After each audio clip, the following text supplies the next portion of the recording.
Mission 100, Day 72, the Book of Job, Chapter 1. Job's Piety. In the land of Uz there was a blameless and upright man named Job, who feared God and avoided evil. 7 sons and 3 daughters were born to him, and he had 7,000 sheep, 3,000 camels, 500 yoke of oxen, 500 she-donkeys, and a very large household, so that he was greater than anyone in the East.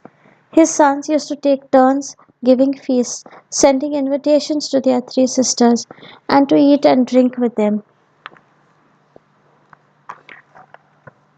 And when each feast had run its course, Job would send for them and sanctify them, rising early and offering sacrifices for every one of them.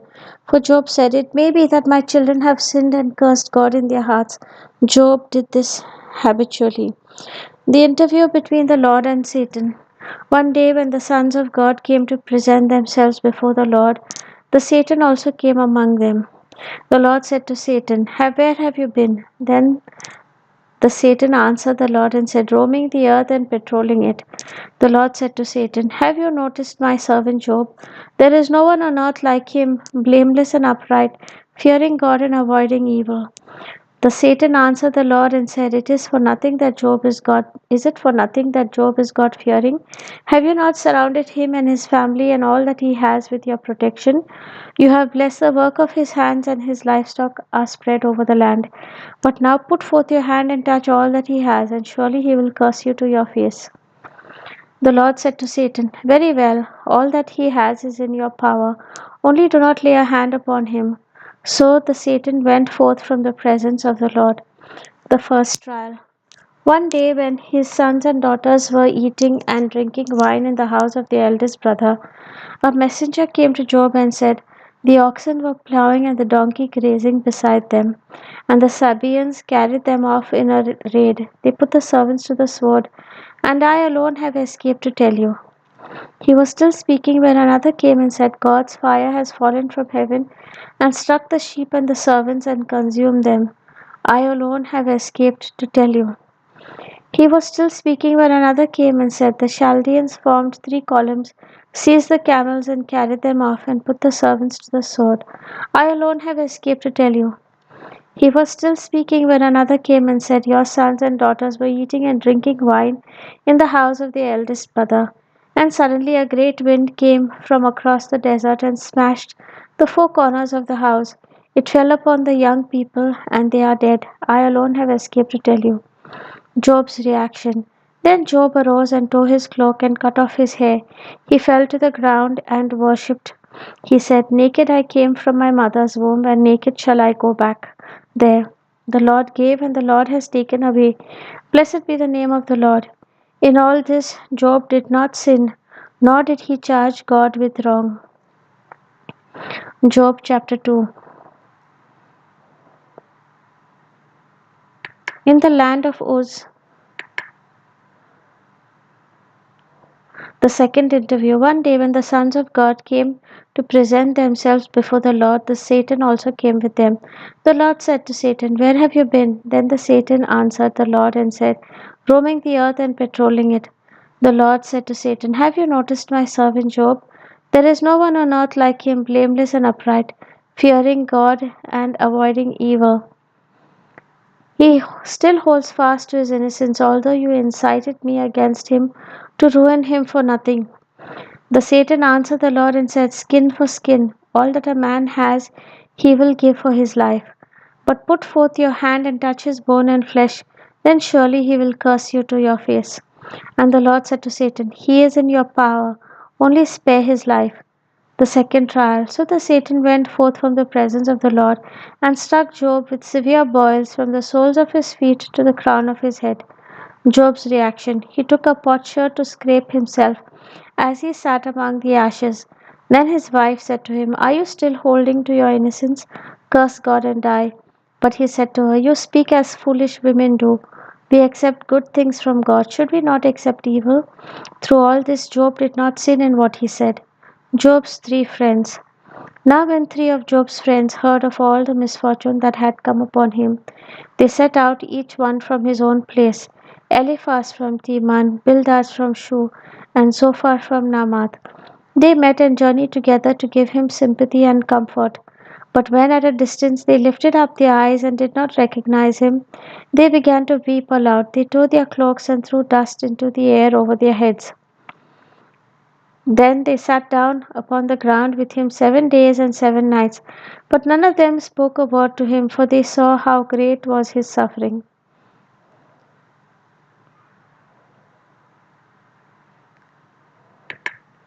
Job chapter 3. Job's complaint. After this, Job opened his mouth and cursed his day. Job spoke out and said, perish the day on which I was born, the night when they said, the child is a boy. May that day be darkness. May God above not care for it. May light not shine upon it. May darkness and gloom claim it. Clouds settle upon it. Blackness of day affright it. May obscurity seize that night. May it not be counted among the days of the year, nor enter into the number of the months. May that night be barren. Let no joyful outcry greet it. Let them curse it who curse the sea, those skilled at disturbing Leviathan. May the stars of its twilight be darkened. May it look for daylight but have none, nor gaze on the eyes of the dawn, because it did not keep shut the doors of the womb to shield my eyes from trouble. Why did I not die at birth, come forth from the womb and expire? Why did knees receive me, or breast nurse me? For then I should have lain down and been tranquil. Had I slept, I should then have been at rest. With kings and counselors of the earth who rebuilt what were ruins, or with princes who had gold and filled their houses with silver. Oh, why was I not buried away like a stillborn child, like babies that have never seen the light? There the wicked cease from troubling, there the weary are at rest. The captives are at ease together, and hear no overseer's voice. Small and great are there. The servant is free from the master. Why is light given to the toilers, life to the bitter in spirit? They wait for death and it does not come. They search for it more than for hidden treasures. They rejoice in it exultingly and are glad when they find the grave.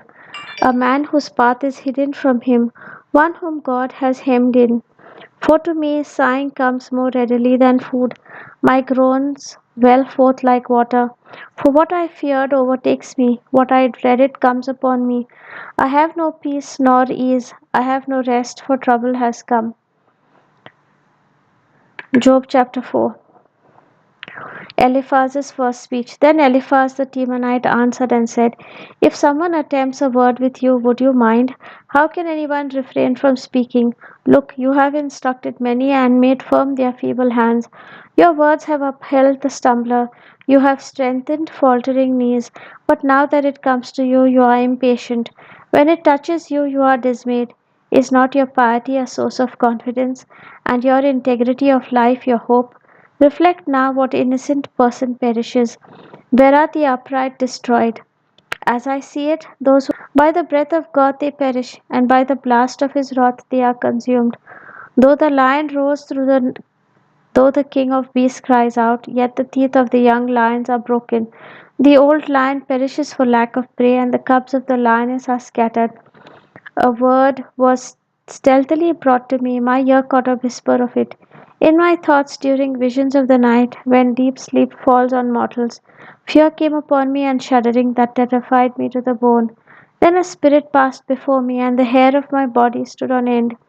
It paused, but its likeness I could not recognize. A figure was before my eyes. In silence I heard a voice, more easily than a moth. Morning or evening they may be shattered. Unnoticed they perish forever. The pegs of their tent are plucked up. They die without knowing wisdom. Job chapter 5. Call now, will anyone respond to you? To which of the holy ones will you turn? Surely impatience kills the fool, and indignation slays the simpleton. I have seen a fool spreading his roots, but I cursed his household suddenly. May his children be far from safety. May they be crushed at the gate without a rescuer. What they have reaped may the hungry eat up. O God, take away by blight, or the thirsty swallow their substance. For not from dust does mischief come, nor from the soil does trouble sprout. Human beings beget mischief as sparks fly upward. In your place I would He does things great and unsearchable, things marvelous and innumerable. He gives rain upon the earth and sends water upon the fields. He sets up the lowly on high, and those who mourn are raised to safety. He frustrates the plans of the cunning so that their hands achieve no success. He catches the wise in their own roses, and the designs of the crafty are routed. They meet with darkness in the daytime. At noonday they grope as though it were night. But he saves the poor from the sword of their mouth, from the hand of the mighty. Thus the needy have hope, and iniquity closes its mouth. Happy the one whom God reproves, the Almighty's discipline do not reject. For he wounds, but he binds up. He strikes, but his hands give healing. Out of the 6 troubles he will deliver you, and at the 7th no evil shall touch you.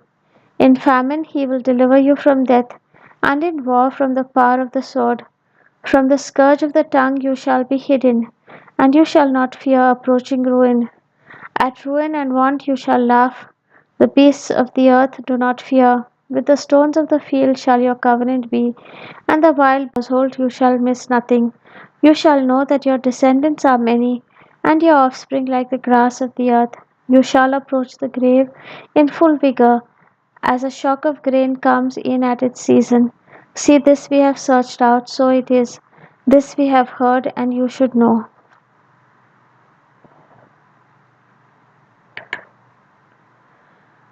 Job chapter 6. Job's first reply. Then Job answered and said, Ah, could my anguish but be measured, and my calamity laid with it in the scales, then they would now outweigh the sands of the sea. Because of this I speak without restraint, for the arrows of the Almighty are in me, and my spirit drinks in their poison. The terrors of God are donkey bray when it has grass. Does the ox low over its fodder? Can anything insipid be eaten without salt? Is there flavor in the white of an egg? I refuse to touch them. They are like loathsome food to me. Oh, that I might have my request, and that God would grant what I long for. Even that God would decide to crush me, that He would put forth His hand and cut me off. Then I should still have consolation, and could exult through unremitting pain, because I have not transgressed the commands of the Lord. What strength have I that I should endure, and what is my limit that I should be patient? Have I the strength of stones, or is my flesh of bronze? Have I no helper, and has my good sense deserted me? A friend owes kindness to one in despair, though he has not forsaken the fear of the Lord. My companions are undependable as a wadi, as watercourses that run dry in the wadis. Though they may be black with ice and with snow heaped upon them, yet once they flow, they cease to be. In the heat, they disappear from their place. Caravans wander from their routes, they go into the wasteland and perish. The caravans of Tema search, the companies of Sheba have hopes. They are disappointed though they were confident. They come there and are frustrated. It is thus that you have now become for me. You see a terrifying thing and are afraid.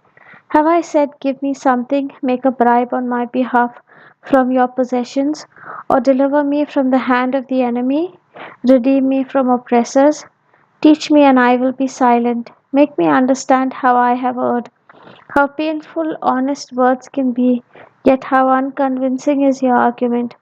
Do you consider your words as proof, but the sayings of a desperate man as wind? You would even cast lots for the orphan, and would barter over your friend.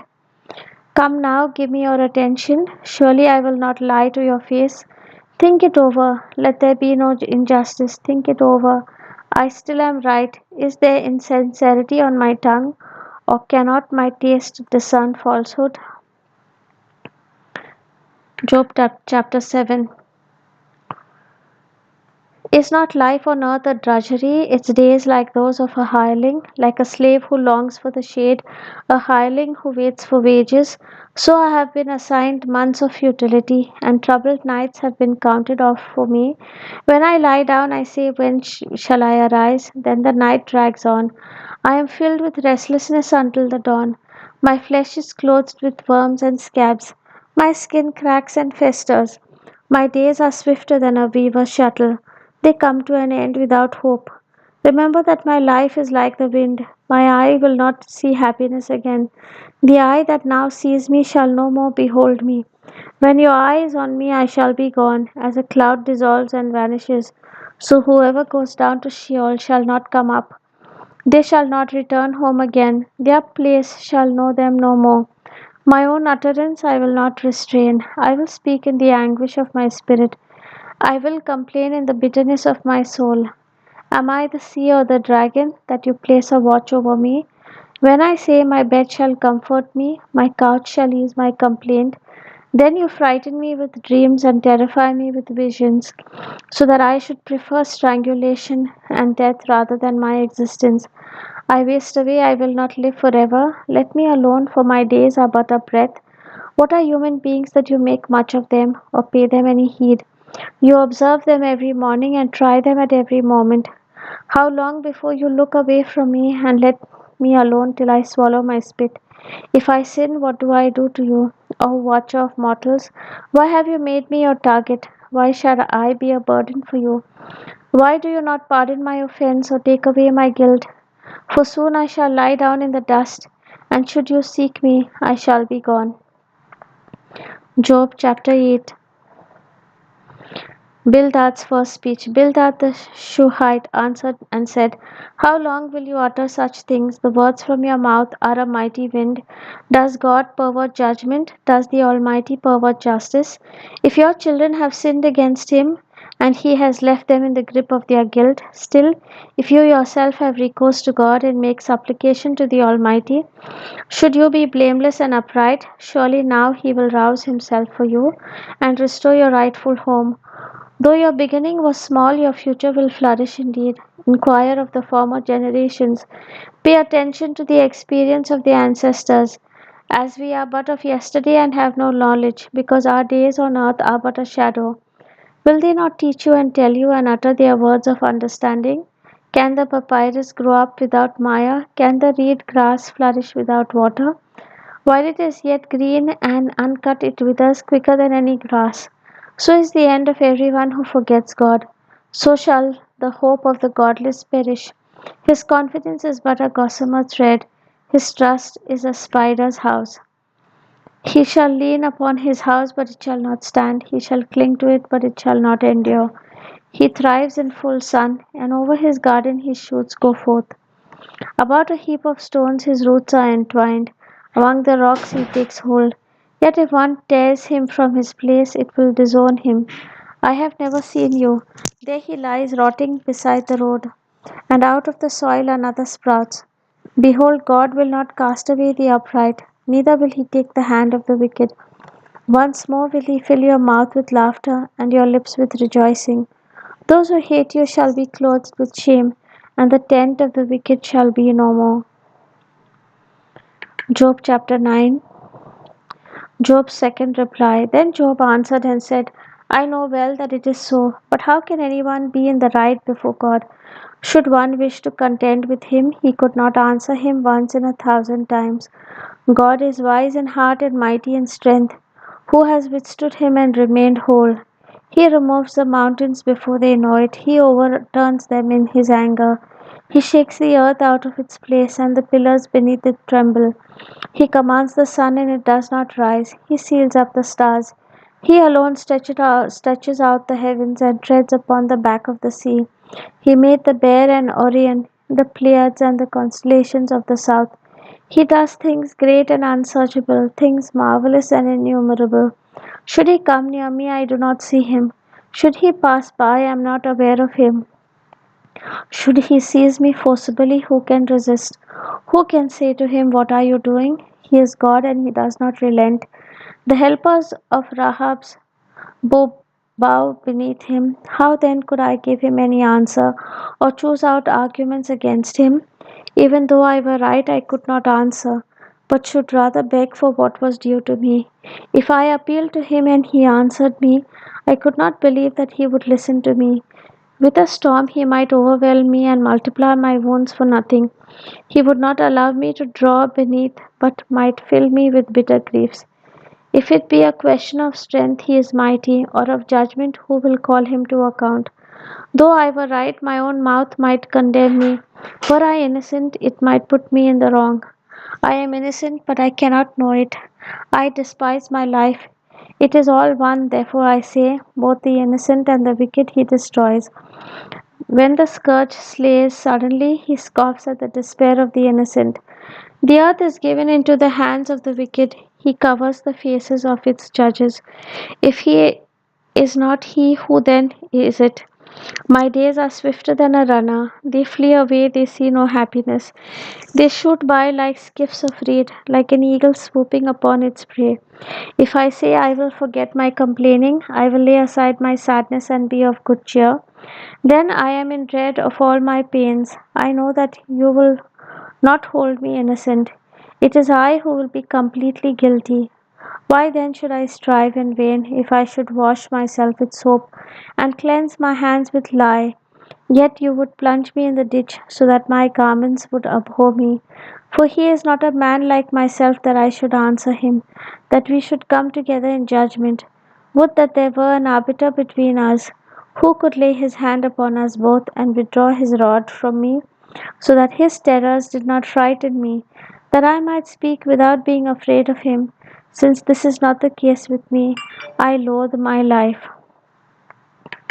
Job chapter 10. I will give myself up to complaint. I will speak from the bitterness of my soul. I will say to God, do not put me in the wrong. Let me know why you oppose me. Is it a pleasure for you to oppress, to spurn the work of your hands, and shine on the plan of the wicked? Have you eyes of flesh? Do you see as mortals see? Are your days like the days of a mortal, and are your years like human lifetime, that you seek for guilt in me and search after my sins, even though you know that I am not wicked, and that none can deliver me out of your hand? Your hands have formed me and fashioned me. Will you then turn and destroy me? Or remember that you fashioned me from clay? Will you then bring me down to dust again? Did you not pour me out like milk and thicken me like cheese? With skin and flesh you clothed me, with bones and sinews knit me together. Life and love you granted me, and your providence has preserved my spirit. Yet these things you have hidden in your heart. I know they are your purpose. If I should sin, you would keep a watch on me, and from my guilt you would not absolve me. If I should be wicked, alas for me! Even if righteous, I dare not uphold my head. Sated with shame, drenched in affliction, should it lift up, you hunt me down like a lion. Repeatedly you show your wondrous power against me. You renew your attack upon me and multiply your harassment of me. In waves your troops come against me. Why then did you bring me forth from the womb? I should have died, and no eye have seen me. I should be as though I had never lived. I should have never taken from the womb to the grave, and not my days few. Stop. Let me alone that I may recover a little before I go whence I shall not return, to the land of darkness and of gloom.